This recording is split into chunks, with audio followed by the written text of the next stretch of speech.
बिस्मिल्लाहिर्रहमानिर्रहीम। अस्सलाम वालेकुम students, welcome to mathematics instructor. Dear students, आज के लेक्चर में हम क्राइटेरिया डिस्कस करने जा रहे हैं for non existence of a limit, कि वो कौन सा केस है जब लिमिट एग्जिस्ट नहीं करती।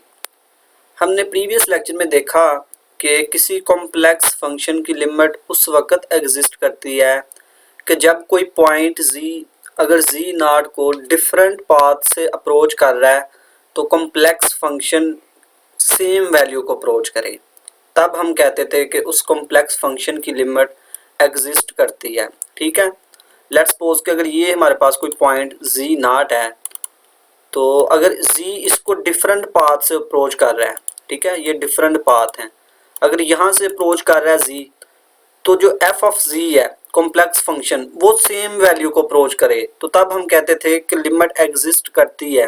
तो नॉन एग्जिस्टेंस के केस में क्या होगा कि ये z जो है z नॉट को डिफरेंट पाथ से अप्रोच कर रहा है और f of z complex function वो भी डिफरेंट वैल्यू को अप्रोच करेगा, तो तब हम कहते हैं कि लिमिट एग्जिस्ट नहीं करती।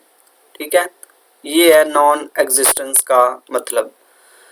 If f approaches two complex number L1 and L2 such that L1 not equal to L2 for two different curves or paths through Z naught, then limit of f of z when z approaches to z naught does not exist। ठीक है, कि जब कोई function f दो complex number को approach करे L1 और L2 को इस तरह से कि वो जो दो कॉम्प्लेक्स नंबर है वो इक्वल नहीं है, वो सेम नहीं है, फॉर टू डिफरेंट कर्व्स। ठीक है, दो डिफरेंट कर्व्स या दो डिफरेंट पाथ के लिए f जो है वो अप्रोच करे दो डिफरेंट कॉम्प्लेक्स नंबर को, तो तब हम कहते हैं कि लिमिट एग्जिस्ट नहीं करती।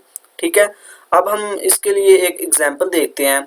Show that limit z approaches to 0 z over z conjugate does not exist.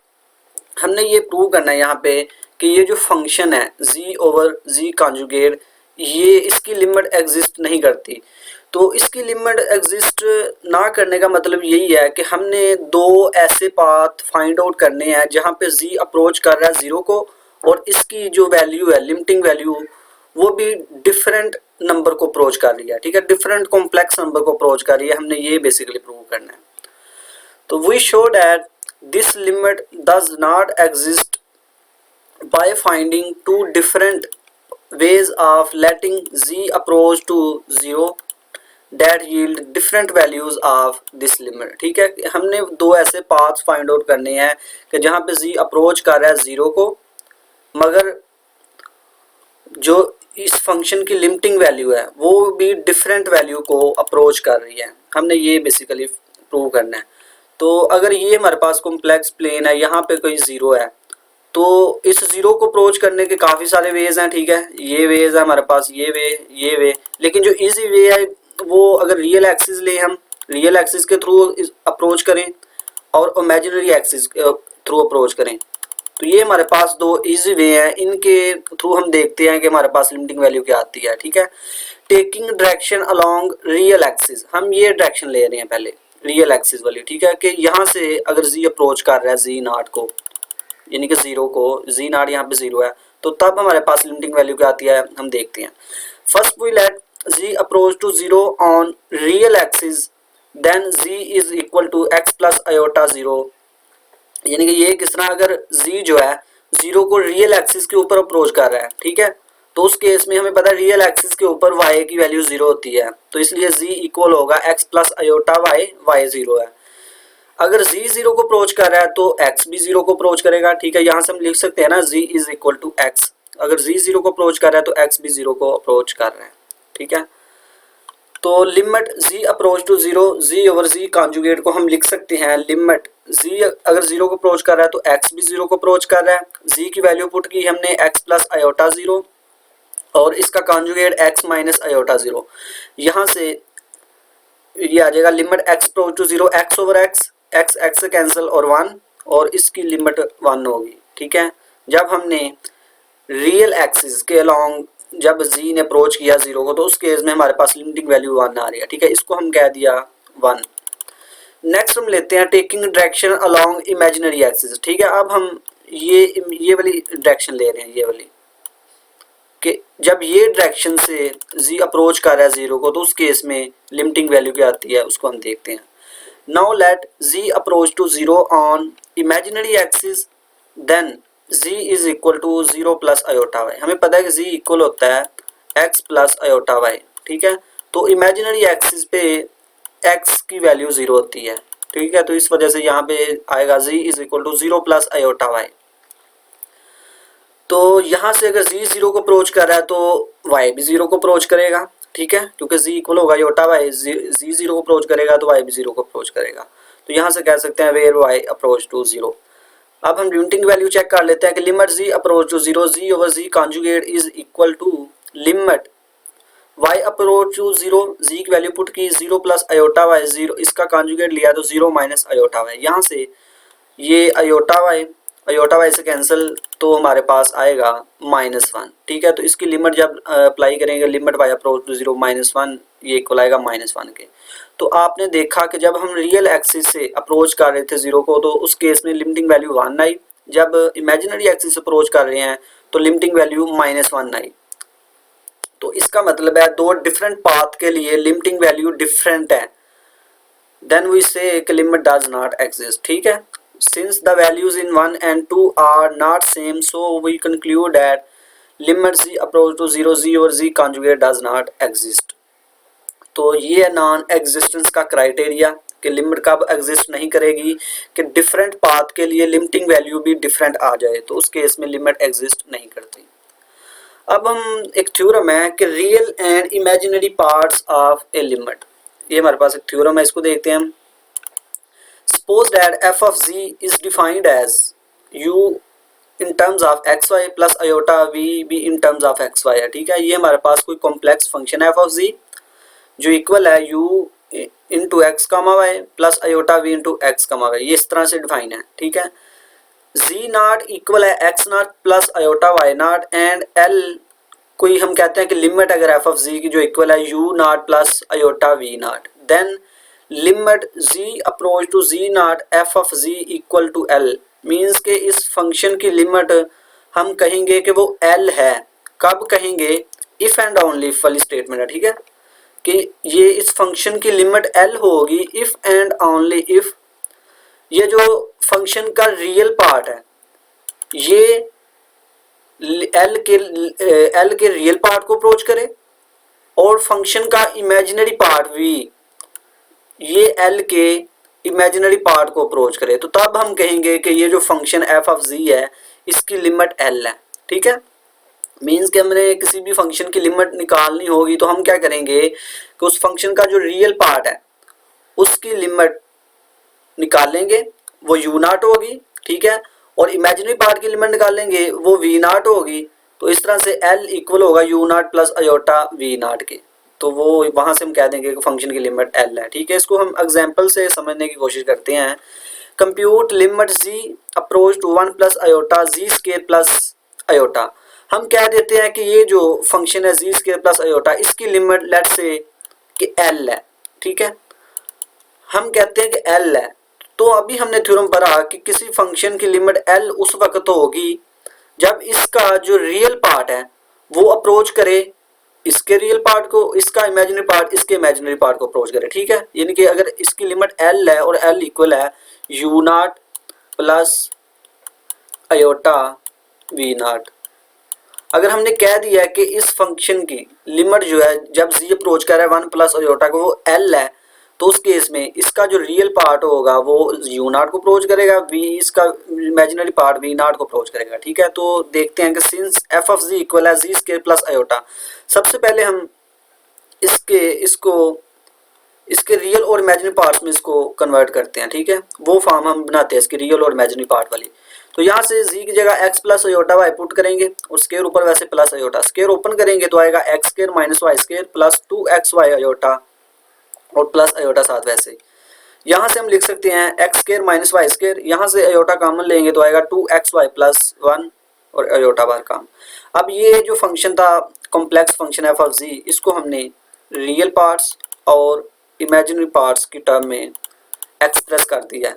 अब यहाँ से हम कहेंगे कि ये हमारे पास u है, u ऑफ एक्स वाई है और ये v ऑफ एक्स वाई है, ठीक है। हमें और x नॉट और y नॉट चाहिए। अगर ये z अप्रोच कर रहा है इसको, यानी कि ये हमारे पास z नॉट है, यहाँ पे z नॉट है हमारे पास यहाँ पे 1 प्लस आयोटा, ठीक है। अगर ये z नॉट ये है तो यहाँ से x नॉट क्या होगा 1, ठीक है, ये x नॉट होगा और y नॉट भी 1 ही होगा, ठीक है। इसको अगर हम कंपेयर करें इस थ्योरम से, तो थ्योरम के मुताबिक z नॉट इक्वल होता है x not plus iota y not. अगर ये z नॉट है तो यहाँ से x नॉट 1 और y नॉट भी 1। तो हम क्या करेंगे कि ये जो u ऑफ एक्स वाई है, v ऑफ एक्स वाई है, इनकी लिमिट को कैलकुलेट करेंगे। तो वहाँ से u की जो लिमिट आएगी उसको u नॉट कहेंगे, v की जो लिमिट आएगी उसको v नॉट कहेंगे। तो यहाँ से यहाँ पे पुट करके कह देंगे कि इस फंक्शन की लिमिट ये है, ठीक है।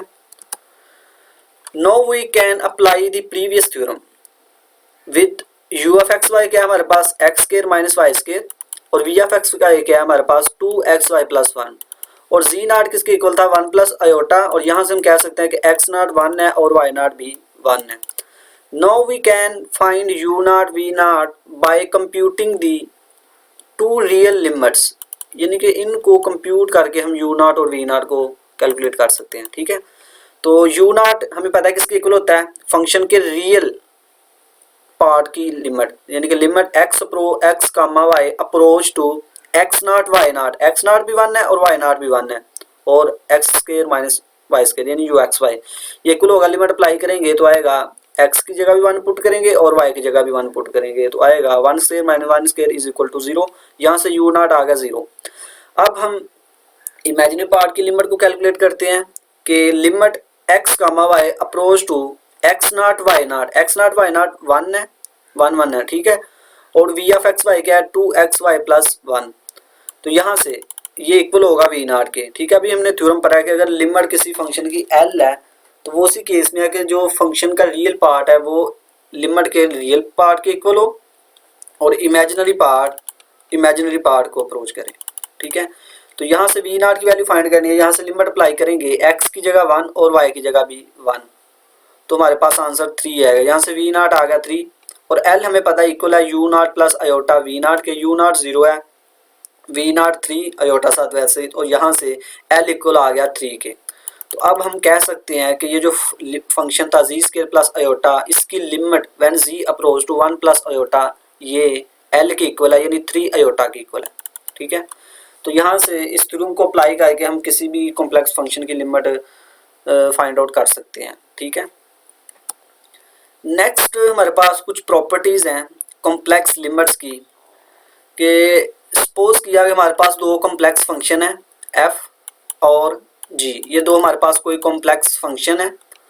अगर f ऑफ g ये इस कॉम्प्लेक्स फंक्शन की लिमिट l है और g इस कॉम्प्लेक्स फंक्शन की लिमिट m है, तो देन फर्स्ट प्रॉपर्टी क्या है कि अगर c f के साथ मल्टीप्लाई हो रहा है और उसकी लिमिट है तो ये इक्वल होगा c l के। मींस कि ये जो c होगा ये इसको हम बाहर लेके आ जाएंगे, ठीक है, और ये जो लिमिट होगी ये f ऑफ g पे अप्लाई हो जाएगी, ठीक है। हमें पता है कि f ऑफ g की लिमिट l है, तो ये अगर c मल्टीप्लाई हो रहा है फंक्शन के साथ तो c को हम बाहर लेके आ सकते हैं और ये लिमिट फंक्शन पे अप्लाई हो जाएगी, और c यहाँ पे कॉम्प्लेक्स कांस्टेंट है। सेकंड प्रॉपर्टी है कि अगर दो फंक्शन सब्ट्रैक्ट हो रहे हैं या ऐड हो रहे हैं और उनकी लिमिट है तो लिमिट को हम सेपरेट कर सकते हैं, ठीक है। यानी कि लिमिट f ऑफ g की सेपरेट हो जाएगी plus minus g of g की लिमिट सेपरेट हो जाएगी। तो यहाँ से f ऑफ g की लिमिट l की इक्वल है और g ऑफ g की लिमिट m की इक्वल है। इसी तरह अगर दो फंक्शन मल्टीप्लाई हो रहे हैं तो उस केस में भी हम लिमिट सेपरेट कर सकते हैं। f ऑफ g की लिमिट सेपरेट कर लेंगे और g ऑफ g की लिमिट सेपरेट करेंगे तो यहाँ से l इंटू m की इक्वल होगा ये। इसी तरह से अगर दो फंक्शन डिवाइड हो रहे हैं तो उस केस में भी उनकी लिमिट को हम सेपरेट लिख सकते हैं, ठीक है, कि limit of f of g इसी तरह limit of g of g। f of g की लिमिट l है, g ऑफ g की लिमिट m है और यहाँ पे m 0 नहीं होना चाहिए। इसको हम इसके लिए एक एग्जांपल भी देखते हैं, ठीक है। एग्जांपल में हम इन प्रॉपर्टीज़ को यूज़ करेंगे कॉम्प्लेक्स लिमिट की। Compute the limits limit z approach to iota 3 plus iota z की power 4 minus z square plus 2z over z plus 1। अब ये जो हमारे पास क्वेश्चन है कि हमने इस कॉम्प्लेक्स फंक्शन की लिमिट को कंप्यूट करना है। इसको आप प्रीवियस थ्योरम के मुताबिक भी कर सकते हैं, ठीक है। पहले आप क्या करेंगे कि ये जो कॉम्प्लेक्स फंक्शन है इसको in terms of real and imaginary parts express करें, वहां से आप, और ये हमारे पास जी नाट होगा, ठीक है। जी नाट में यहाँ पे एक्स नाट 0 है और वाई नाट 1 है, तो यहाँ फिर वहां से आप यू नाट और वी नाट को कैलकुलेट कर सकते हैं, ठीक है। यानी कि इसको प्रीवियस थ्योरम के मुताबिक आप कर सकते हैं, लेकिन यहाँ पे हम इस क्वेश्चन को इन प्रॉपर्टीज के मुताबिक करते हैं, ठीक है। इन प्रॉपर्टीज का यूज करते हैं इस क्वेश्चन में। तो limit z approach to iota 3 plus iota z के power 4 minus z square plus 2 z और जी प्लस 1 ये इक्वल होगा।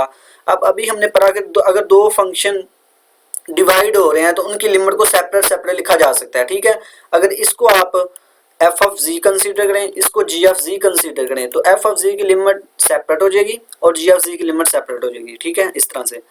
अब यहाँ से अब ऊपर देखें कि ये जो फंक्शन है यहाँ पे भी हम फिर लिमिट सेपरेट कर सकते हैं कि यानी कि ये जो फर्स्ट टर्म है इसकी लिमिट सेपरेट, इसकी लिमिट सेपरेट, इसकी लिमिट सेपरेट। तो यही हमने किया कि हमने तीनों टर्म्स पे लिमिट को सेपरेट सेपरेट कर दिया।